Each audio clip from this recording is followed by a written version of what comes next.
Treasure Island by Robert Louis Stevenson. Chapter 6. The Captain's Papers. We rode hard all the way, till we drew up before Dr. Livesey's door. The house was all dark to the front. Mr. Dance told me to jump down and knock, and a dogger gave me a stirrup to descend by. The door was opened almost at once by the maid. "Is Dr. Livesey in?" I asked. No, she said, he had come home in the afternoon, but had gone up to the hall to dine and pass the evening with the squire. "So, there we go, boys," said Mr. Dance. This time, as the distance was short, I did not mount, but ran with dogger's stirrup leather to the lodge gates and up the long, leafless, moonlit avenue, to where the white line of the Hull buildings looked on either hand on great old gardens. Here Mr. Dance dismounted, and, taking me along with him, was admitted at a word into the house. The servant led us down a matted passage, and showed us at the end into a great library, all lined with bookcases, and busts upon the top of them, where the squire and Dr. Livesey sat, pipe in hand, on either side of a bright fire. I had never seen the squire so near at hand. He was a tall man, over 6 feet high, and broad in proportion, and he had a bluff, rough and ready face, all roughened and reddened and lined in his long travels. His eyebrows were very black, and moved readily, and this gave him a look of some temper, not bad, you would say, but quick and high. "Come in, Mr. Dance," says he, very stately and condescending. "Good evening, Dance," says the doctor with a nod. "And good evening to you, friend Jim. What good wind brings you here?" The supervisor stood up straight and stiff, and told his story like a lesson, and you should have seen how the two gentlemen leaned forward, and looked at each other, and forgot to smoke in their surprise and interest. When they heard how my mother went back to the inn, Dr. Livesey fairly slapped his thigh, and the squire cried, "Bravo!" and broke his long pipe against the grate. Long before it was done, Mr. Trelawney, that, you will remember, was the squire's name, had got up from his seat, and was striding about the room, and the doctor, as if to hear better, had taken off his powdered wig, and sat there looking very strange indeed with his own close-cropped black poll. At last Mr. Dance finished the story. "Mr. Dance," said the squire, "you are a very noble fellow, and as for riding down that black, atrocious miscreant, I regard it as an act of virtue, sir, like stamping on a cockroach. This lad Hawkins is a trump, I perceive. Hawkins, will you ring that bell? Mr. Dance must have some ale." "And so, Jim," said the doctor, "you have the thing that they were after, have you?" "Here it is, sir," said I, and I gave him the oilskin packet. The doctor looked it all over, as if his fingers were itching to open it, but instead of doing that, he put it quietly in the pocket of his coat. "Squire," said he, "when Dance has had his ale, he must, of course, be off on his Majesty's service. But I mean to keep Jim Hawkins here to sleep at my house, and with your permission, I propose we should have up the cold pie and let him sup." "As you will, Livesey," said the squire. "Hawkins has earned better than cold pie." So a big pigeon pie was brought in, and put on a side table, and I made a hearty supper, for I was as hungry as a hawk, while Mr. Dance was further complimented, and at last dismissed. "And now, Squire," said the doctor. "And now, Livesey," said the squire in the same breath.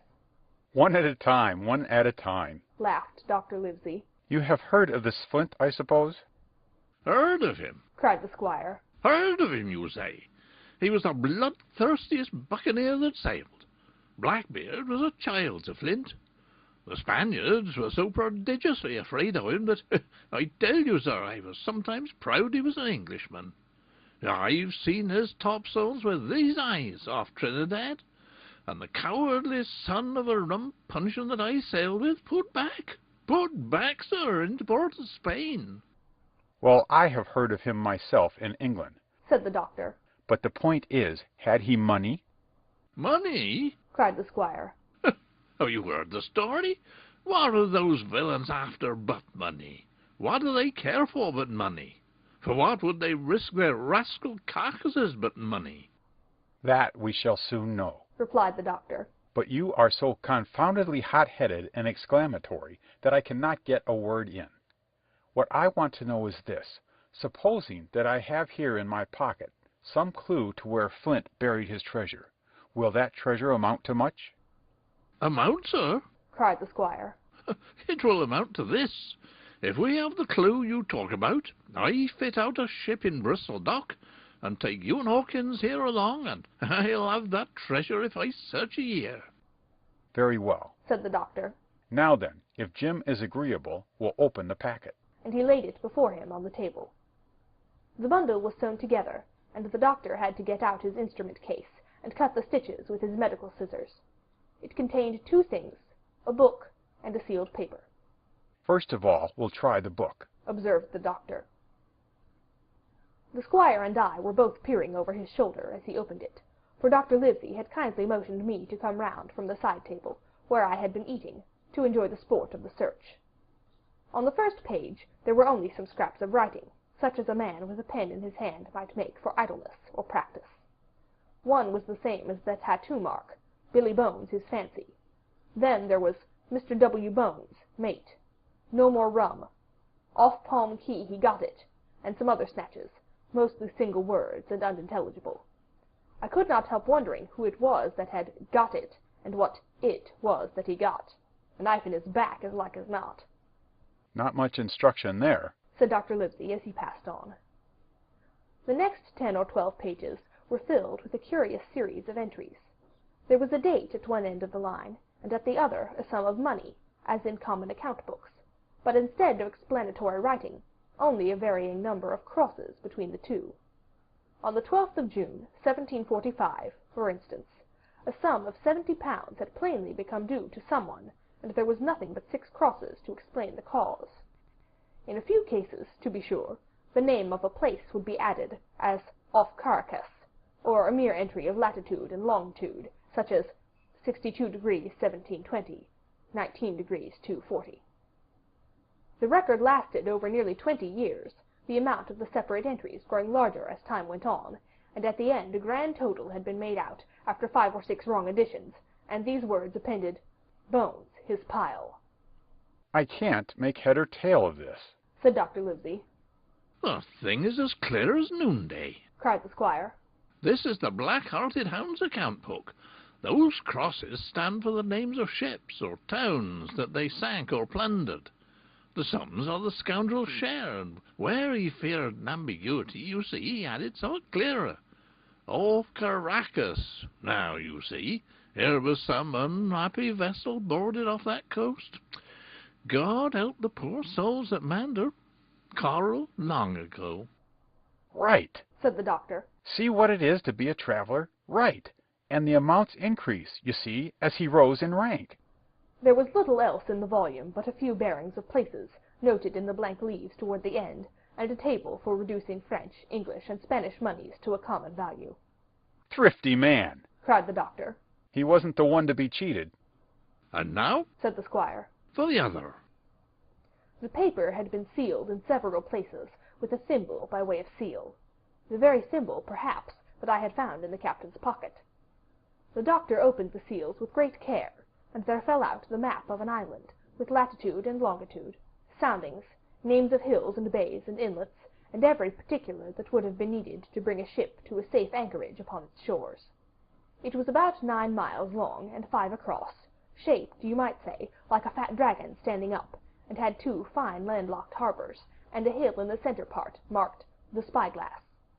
There were several additions of a later date, but above all, 3 crosses of red ink, 2 on the north part of the island, 1 in the southwest, and besides this last, in the same red ink, and in a small, neat hand, very different from the captain's tottery characters, these words, Bulk of treasure here. Over on the back, the same hand had written this further instruction. Tall tree, spyglass shoulder, bearing a point to the north of north-northeast. Skeleton Island, east-southeast, and by east. 10 feet. The bar silver is in the north catch. You can find it by the trend of the east hummock, 10 fathoms south of the black crag with the face on it. The arms are easily found in the sandhill, north point of North Inlet Cape, bearing east and a quarter north. J.F. That was all, but brief as it was, and to me incomprehensible, it filled the squire and Dr. Livesey with delight. Livesey, said the squire, you will give up this wretched practice at once. Tomorrow I start for Bristol. In 3 weeks' time. 3 weeks?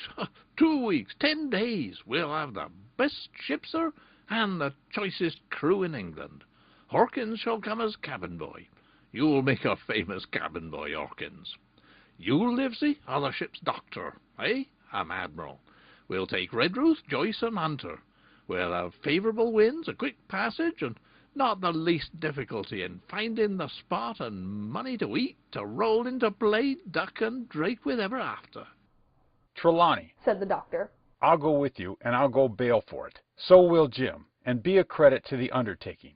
There's only one man I'm afraid of. And who's that? Cried the squire. Name the dog, sir. You, replied the doctor. For you cannot hold your tongue. We are not the only men who know of this paper. These fellows who attacked the inn tonight, bold, desperate blades for sure, and the rest who stayed aboard that lugger, and more, I dare say, not far off, are, one and all, through thick and thin, bound that they'll get that money. We must none of us go alone till we get to sea. Jim and I shall stick together in the meanwhile. You'll take Joyce and Hunter when you ride to Bristol, and from first to last not one of us must breathe a word of what we've found. Livesey, returned the squire, you're always in the right of it. I'll be as silent as the grave. End of chapter 6.